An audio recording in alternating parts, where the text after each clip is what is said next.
আমরা সামনে নির্বাচনে কাকে ভোট দিব? শরম লজ্জা কিছুই নেই। বললাম বাংলাদেশের মানুষ যাতে এত খারাপের খারাপ, এরা ঝুঁকে বাঙালি, বুঝতে পারলেন? ওই জায়গাতে আছে। সারা রাত ইসব জুলেখার ওয়াজ শুনে সকালবেলা বলছে জুলেখা নারী না পুরুষ, তাই না? লজ্জা হবে না আপনাদের? লজ্জা হবে না? এটা কি আমেরিকা? এটা কি ইন্ডিয়া?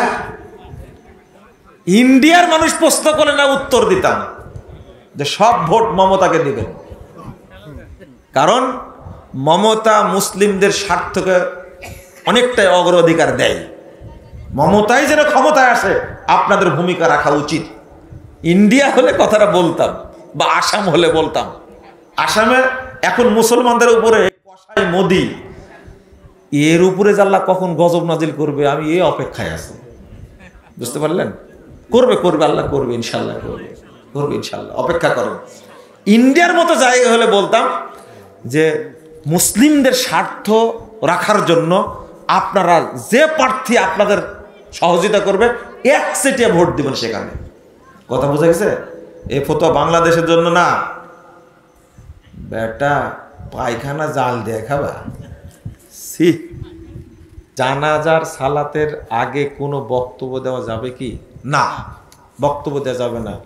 কিন্তু আপনাদের পাতি নেতাগুলো আসলে দিবেন বক্তব্য দিতে, তাই না? দিবেন না? শুধু বলবে, 5 মিনিট বলে ওরা, শুধু বলতে পারবে মাইয়াতের কর্তৃপক্ষ বলবে ঋণ থাকলে আমি দিয়ে দিব। কথা বোঝা গেছে?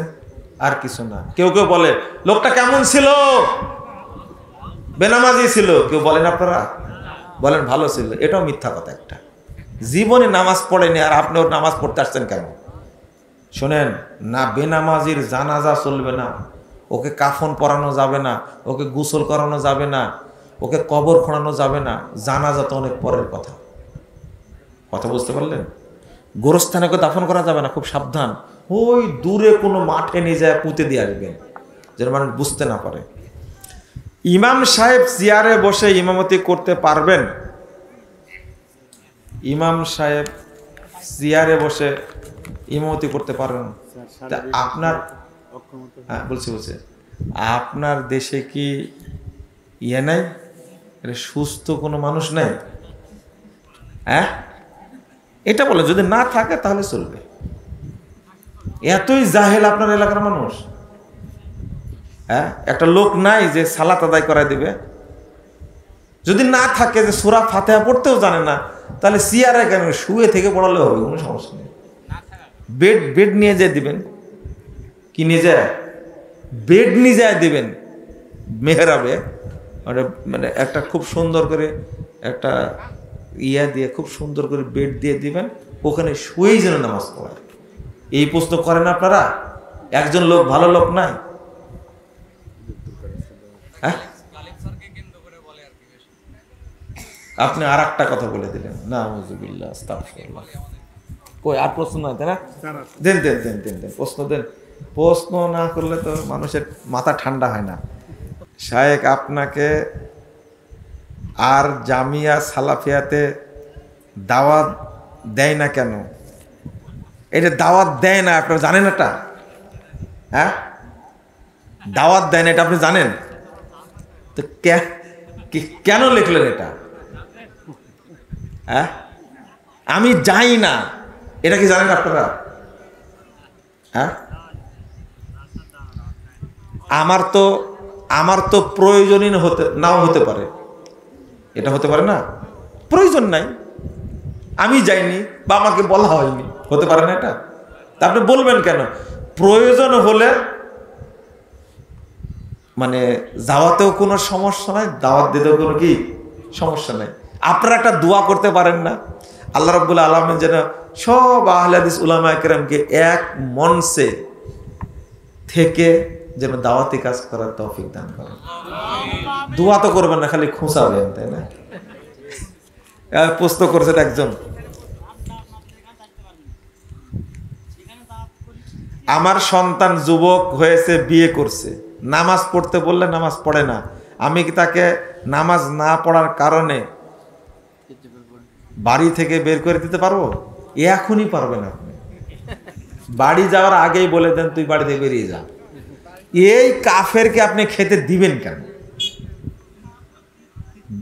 যে নামাজ পড়ে তাকে বেনামাজি বলা যাবে না, জানেন আপনারা? যে নামাজ পড়ে না তাকে বেনামাজি বলা যাবে না, অমুসলিম বলা যাবে না, ওকে বলতে হবে কাফের। কি বলতে হবে? মুশরিক। কি বলতে হবে? মুশরিক। সেটা আপনার বাপ হলেও। যখন প্রশ্নই করলেন উত্তরটা দিয়ে দিই, আপনার বাপ নামাজ পড়ে না, আপনি যদি এই বাপকে মরার পরে কাফন পরায় যদি মসজিদে হাজির করান, তাহলে প্রথম শাস্তি হবে আপনার। আপনি কেন এই কাফের লোকটাকে কাফন পরায় নিয়ে আসলেন? আপনি এই মুসল্লিদের কেন জানাজা পড়ালেন? কারণ মুসল্লিরা দোয়া করতে পারে একমাত্র তার জন্য যে ব্যক্তি মুমিন ঈমান নিয়ে মারা গেছে। আপনি কেন কাফেরকে নিয়ে আসলেন? মা হলেও নিয়ে আসা যাবে না। আপনি জানাজা পড়তে পারবেন না, মানুষ কি করে পারবে? বুঝেননি? খবরদার, হারাম। বেনামাজির জন্য, মুশরিকের জন্য, কাফের জন্য দোয়া করা কি হারাম?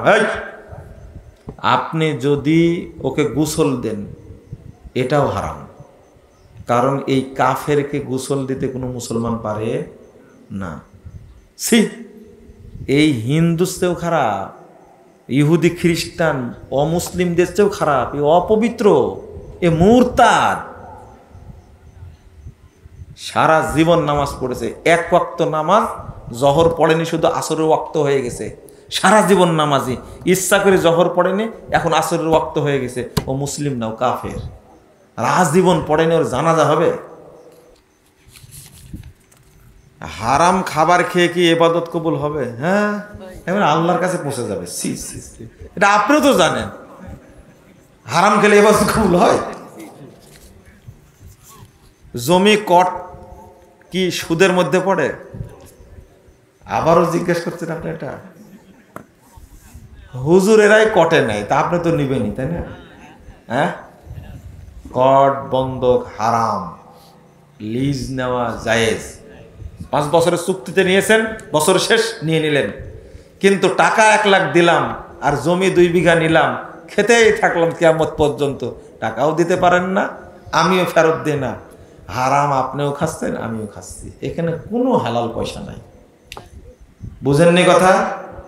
এই কথা আজকে বলে গেলাম, আজ থেকে 50 বছর পূর্বে আলেমরা বলেছে, কিন্তু আজও শুনেননি আপনি। আপনার বয়স আজকে 80 বছর, আপনি শুনেননি। আপনি একটা মুনাফেক, আপনি একটা প্রতারক, আপনি একটা ধান্দাবাজ, আপনি একটা ক্রিমিনাল, আপনি একটা অপবিত্র মানুষ। প্রত্যেক জান্নাতি ব্যক্তিকে কি জান্নাতে 72টি হুর দেওয়া হবে? না শুধু শহীদদেরকে দেওয়া হবে? প্রশ্নটা করেই ফেললেন, তাই না?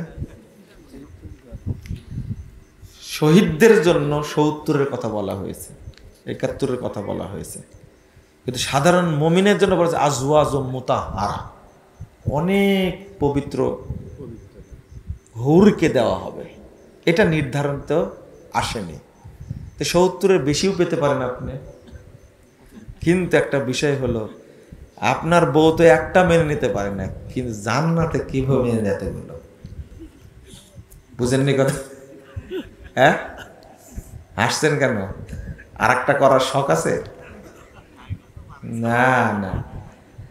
আচ্ছা, কেন মেনে নেবে বলেন তো দেখি? আপনি আর একটা করেন, মনে করেন অথর্ব হয়ে গেছে, চলতে পারে না, অসুস্থ অবস্থায় আছে, খালি বলে দেখবেন বিয়ে আর একটা করলে হয় না, ওই অসুস্থ অবস্থাতে আপনাকে বিষ খাওয়াই দেবে। কিন্তু জান্নাতে গেলেন, আপনিও গেলেন, আপনার ওয়াইফও গেলেন, কিন্তু আল্লাহ তো আপনাকে দিবেন গিফট, তখন আপনার ওয়াইফের অবস্থান কি হবে আজকেই বোঝাপড়া করে নেবেন। বয়স হবে 33, এই দেখেন, দেখছেন মুরব্বী মানুষ, কি আর বলবো, আমাকে বলে দিলেন ওদের বয়স হবে কত। তবে সবচেয়ে সুন্দরী হবে যে আপনাকে সারা জীবন নির্যাতন করেছে, এটাই। একজন লোক প্রশ্ন করছে আমাকে যে আচ্ছা জান্নাতে যাওয়ার পরেও কি এর আচরণ এরকমই থাকবে?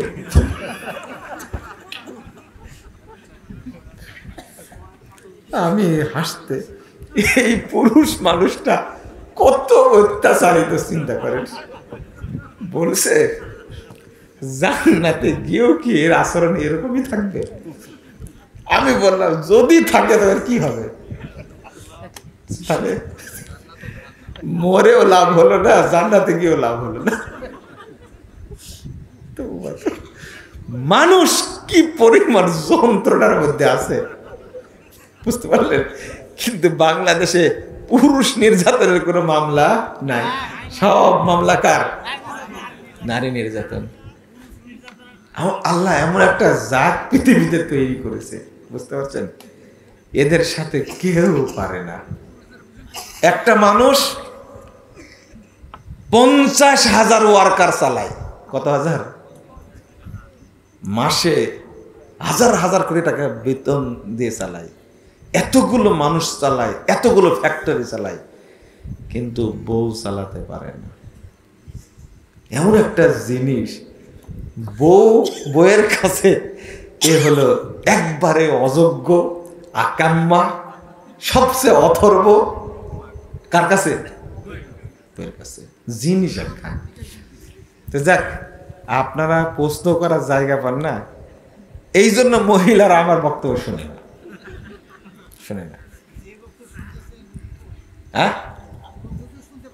আমার বক্তব্য অত খায় কাজার কখন চলে গেছে, ওরা ঘুম আসছে না, না ওরা না, ওরা আগে চলে গেছে। আপনার বুঝাতেই ভুল আছে।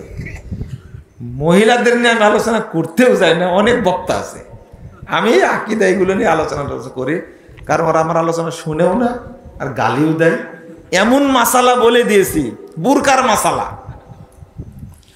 বুরকার মাসালা হলো এমন বুরকা পরতে হবে যাতে পা দেখা তো দূরের কথা, জুতাও দেখা যাবে না, বরং বুরকাটা ছেঁচড়ে যাবে। কিভাবে যাবে?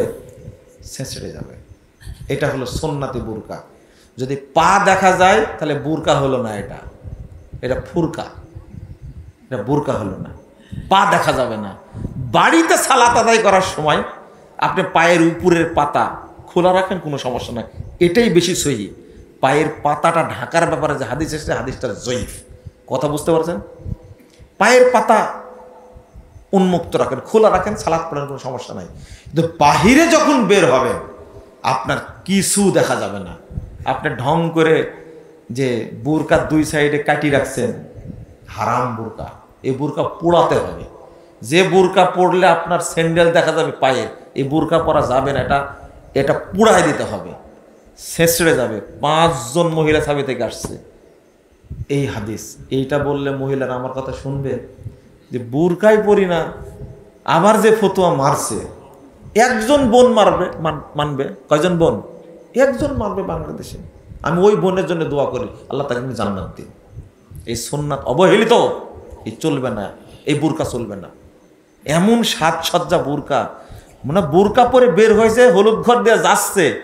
এই সমাজে যত যুবক আছে, যত তরুণ আছে, লোক আছে, সবাই ফেলা তাকাচ্ছে। আপনাকে এই বুরকা পড়তে কে বলেছে? হ্যাঁ, এত ঝাঁকা নাকা বোরকা পড়তে কে বলেছে? এই ফুল দেওয়া বোরকা পরা হারাম।